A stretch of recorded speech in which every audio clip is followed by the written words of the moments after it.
Let's mic Rajasthan news. नमस्कार, मैं शिवांगी। आप सुन रहे हैं लेट्स माइक राजस्थान न्यूज। चलिए नजर डालते हैं आज की हेडलाइंस पर। सीपी जोशी ने गहलोत के बयान पर साधा निशाना।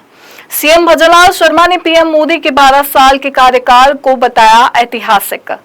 भाजपा प्रदेश अध्यक्ष मदन राठौड़ ने पीएम मोदी के 12 साल के कार्यकाल को बताया सफलतम। और अब खबरें विस्तार से। पूर्व मुख्यमंत्री अशोक गहलोत के कांग्रेस की अंदरूनी स्थिति को लेकर दिए गए बयान के बाद राजस्थान की राजनीति गर्मा गई है।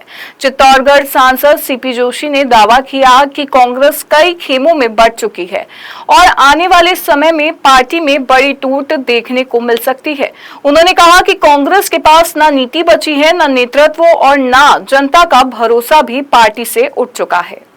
देखिए, कांग्रेस का चूंकि अंदरूनी मामला है, हमें कुछ कहने का राइट नहीं, लेकिन फिर भी कांग्रेस में आने वाले समय में बहुत बड़ी टूट होने वाली है राजस्थान में, क्योंकि ये दो खेमे जो हैं, और अब तो कई खेमों में कांग्रेस बढ़ चुकी है और कांग्रेस के नेताओं को और कार्यकर्ताओं को भी लग रहा है कि कांग्रेस का अस्तित्व समाप्त होता जा रहा है पूरे देश भर में, क्योंकि नीति न नियत न नेतृत्व इनके पास है और देश की जनता का भी विश्वास कांग्रेस से उठ गया है, क्योंकि एक तरह से एंटी नेशनल और कहीं कहीं तुष्टीकरण का एक बहुत बड़ा चेहरा कांग्रेस पार्टी देश भर में दिखाई देती है। तो जब भी आप देखें, चाहे राम मंदिर का हो, धारा 370 का हो, 3 तलाक का विषय हो, नागरिकता संशोधन कानून हो, चाहे वन नेशन वन इलेक्शन हो, चाहे महिला का आरक्षण का विषय हो, नारी शक्ति वंदन अधिनियम का विषय हो, हर राष्ट्र हित के काम में कांग्रेस का विरोध करना ये देश की जनता ने देखा है। तो देश की जनता का विश्वास उठ गया। और यहाँ भी सचिन पायलट जी और अशोक गहलोत जी का मैं सोचता हूँ कि ये द्वंद्व है, ये पुराना नहीं है। और मुझे लगता है कि गहलोत साहब का जो बयान आया है और ऐसे समय पे आया है कि मुझे लग रहा है कि डोटासरा जी को हटाकर कहीं कहीं पीसीसी चीफ सचिन पायलट जी को बनाने की आहट होगी। राजस्थान के मुख्यमंत्री भजनलाल शर्मा ने प्रधानमंत्री नरेंद्र मोदी के नेतृत्व के 12 वर्ष पूरे होने पर उनके कार्यकाल की सराहना की है। मुख्यमंत्री ने कहा कि इस अवधि में देश में बड़ा परिवर्तन देखने को मिला है, जिसमें जन कल्याणकारी योजनाएं, विकास कार्य और वैश्विक स्तर पर भारत की बढ़ती प्रतिष्ठा शामिल है। उन्होंने इसे ऐतिहासिक उपलब्धियों वाला समय बताया। भजनलाल शर्मा ने प्रधानमंत्री मोदी की दीर्घायु की भी कामना की। आज मैं राजस्थान की 8 करोड़ जनता की तरफ से देश के यशस्वी प्रधानमंत्री नरेंद्र मोदी जी के दीर्घ आयु की कामना करता हूं और उनके स्वास्थ्य की कामना करता हूं कि गणेश जी महाराज और ईश्वर उनके स्वास्थ्य को पूरी तरह से इस देश की सेवा करने के लिए स्वस्थ रखे और दीर्घ आयु उनकी हो, जिससे कि वो लंबे समय तक देश की सेवा कर सकें। राजस्थान भाजपा अध्यक्ष मदन राठौड़ ने प्रधानमंत्री नरेंद्र मोदी के नेतृत्व के 12 वर्ष पूरे होने पर उनकी प्रशंसा की। उन्होंने कहा कि ये एक सफलतम नेतृत्व काल रहा है, जिसके दौरान देश को विकास और प्रगति के मार्ग पर आगे ले जाने में प्रधानमंत्री मोदी ने महत्वपूर्ण भूमिका निभाई है। मदन राठौड़ ने कहा कि प्रधानमंत्री के नेतृत्व में कई क्षेत्रों में सकारात्मक बदलाव देखने को मिले हैं और देश लगातार प्रगति की ओर अग्रसर है। 12 वर्ष पूर्ण हुए और दिनों की गिनती करें तो 4399 दिन पूरे हुए। वो सफलतम नेतृत्व रहा। राष्ट्र को प्रगति पथ पर ले जाने में बहुत बड़ी भूमिका हमारे आदरणीय नरेंद्र मोदी जी की हुई। उन्होंने अपना संपूर्ण कार्यकाल राष्ट्र के लिए समर्पित कर दिया। राष्ट्र के उत्थान के लिए, इस देश के प्रत्येक नागरिक की समृद्धि के लिए वो लगातार लगे रहते हैं। राष्ट्र की सुरक्षा के निमित्त उन्होंने बहुत बड़ी भूमिका निभाई है। भारत को अभेद्य सुरक्षा प्रदान करने में बहुत बड़ी सफलता हासिल की है। पहले शस्त्र बाहर से खरीदा करते थे, अब हमारा भारत खुद शस्त्र बनाता है, जो निर्यात करता है, बेच रहा है। ब्रह्मोस जैसे आग्नेय जैसे शस्त्र हमने निर्माण किए। अब पहले कमीशन खोरी होती थी, हमने कमीशन खोरी पूरी रोक दी है। पहले पूरा पैसा नागरिक के खाते में नहीं पहुंचता था, अभी प्रधानमंत्री जनधन खाता खुलवाने में कीर्तिमान स्थापित किया है और पूरा रुपया खाते में पहुंचता है। जिसके खाते में देना होता है उसके खाते में पूरा का पूरा पहुंचता है। बिचौलियों की और वो जो बीच में जमाखोरी करते थे उसको समाप्त। श्रीगंगानगर जिले के अनूपगढ़ में पुलिस और प्रशासन ने संयुक्त कार्रवाई करते हुए एक नशा तस्कर द्वारा सरकारी भूमि पर किए गए अतिक्रमण को ध्वस्त कर दिया।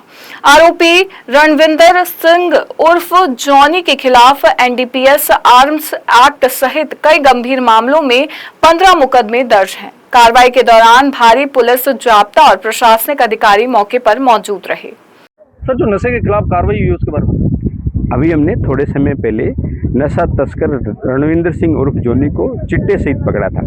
इसके खिलाफ आज तक 16 मुकदमे दर्ज हो चुके हैं। आर्म्स एक्ट के, एनडीपीएस के और विभिन्न आपराधिक कृत्यों के 16 मुकदमे कुल दर्ज हैं। इसके 2 भाई हैं, वो भी नशा तस्करी में जेल में है। दौरान जांच हमने ये पाया गया कि इसने 24 एपीडी ग्राम पंचायत बांडा कॉलोनी में एक जगह पे ग्राम पंचायत की ज़मीन पे कब्जा करके 2 मकान बना रखे हैं, जिनमें ये नशेड़ियों को रखता है और नशा तस्करी का कार्य वहीं से संचालित करता है। इस पे हमने पूरी जांच की। जांच करने के बाद में हमने जो खंड विकास अधिकारी अनूपगढ़ पंचायत समिति है उनसे निवेदन किया गया और ग्राम विकास अधिकारी और सरपंच साहब बांडा देवेंद्र सिंह जी से संपर्क किया गया और उनसे निवेदन किया गया कि ग्राम पंचायत की भूमि पर ये अतिक्रमण करके नशे की गतिविधियों को संचालित कर रहा है। चूंकि राजस्थान पुलिस का अभी ये अभियान चल रहा है, कोई भी नशा तस्कर है उसके नशे के कारोबार को ध्वस्त किया जाए। इसी क्रम में हम इनको अरेस्ट करके जेल भेज रहे हैं। कोटा के नानता थाना क्षेत्र में तेज रफ्तार थार की टक्कर से बाइक सवार एक युवक की मौत हो गई, जबकि दूसरा गंभीर रूप से घायल हो गया। हादसे के बाद आक्रोशित लोगों ने थार वाहन में आग लगा दी। पुलिस ने वाहन जब्त कर चालक की तलाश शुरू कर दी है। परिजनों ने चालक पर नशे में वाहन चलाने का आरोप लगाया है। कल की बात है, रात को एक्सीडेंट हो गया। मोटरसाइकिल था एक कार से, 2 व्यक्ति घायल होकर भर्ती हुए थे। इसकी एक की दौरान इलाज में मृत्यु हो गई, जिसका नाम है कौशल मीणा और रामदेव मीणा, जो भर्ती है इमरजेंसी वार्ड में। भीषण गर्मी और बढ़ते तापमान के बीच रावतसर नगर पालिका ने लोगों को राहत देने के लिए मुख्य बाजारों और सड़कों पर दमकल वाहन से पानी का छिड़काव कराया। इसके साथ ही प्लास्टिक मुक्त अभियान के तहत करीब 20 किलो प्रतिबंधित पॉलीथिन जब्त की गई और दुकानदारों को जागरूक किया गया। सिरोही जिले के रेवदर कस्बे में पिछले 3 दिनों से सफाई व्यवस्था ठप होने के कारण जगह जगह कचरे के ढेर लग गए हैं। सफाई कर्मियों का आरोप है कि उन्हें पिछले 2 महीनों से वेतन नहीं मिला है, जिसके चलते काम प्रभावित हुआ है। प्रशासन ने जल्द सफाई व्यवस्था बहाल कराने का आश्वासन दिया है। जैसलमेर जिले में आपसी रंजिश के चलते बदमाशों ने एक युवक की बाइक को टक्कर मारकर उसका अपहरण कर लिया। आरोपियों ने युवक के साथ बेरहमी से मारपीट कर उसे गंभीर हालत में सड़क किनारे फेंक दिया। अस्पताल ले जाते समय युवक ने दम तोड़ दिया। पुलिस ने आरोपियों की तलाश के लिए विशेष टीमें गठित की है। और एक प्रेम सिंह नाम करके उसको मैं जानता हूँ, पप्पू सिंह। अच्छा, कितने लोग थे वो? लोग 5 जने तो मैंने देखा था। गाड़ी में कितने थी वो मेरे को नहीं पता। आप कैसे जा रहे थे, कहाँ जा रहे थे? हम यहाँ से जा रहे थे, उन्होंने लाइट दी, हमने धीरे की गाड़ी, वो उन्होंने टक्कर मार दी। अच्छा। बाइक के फिर गिर गए हम। वो मेरे को गाड़ी में बिठा दिया और उसको मारपीट बहुत ज़्यादा की, वो झुमरी से और लाठी से। फिर गाड़ी में डाल के उनको लेके गए, मेरे को वापस लेके गए 2 फाटा। क्या नाम है आपका? मेरा नाम भोपाल सिंह। तो वो जो साथ था उसके साथ किसने मारपीट की, कौन कौन लोग थे? और आमिर सिंह मारपीट कर रहा था और 2 और थे, वो मैं नहीं जानता। पहले भी कोई लड़ाई थी इनके? लड़ाई थी पहले पता नहीं वो होगी, मेरे को नहीं पता। मैं शिवांगी, लेट्स माइक स्टूडियो से जुड़े रहिए हमारे साथ। राजस्थान न्यूज में रोज शाम 4 बजे नॉन स्टॉप न्यूज को रेडियो पे सुनने के लिए डाउनलोड करें लेट्स माइक ऐप। नमस्कार। आप सुन रहे थे let's make more than radio. Follow कीजिए हमें हमारे सोशल मीडिया प्लेटफॉर्म्स पर।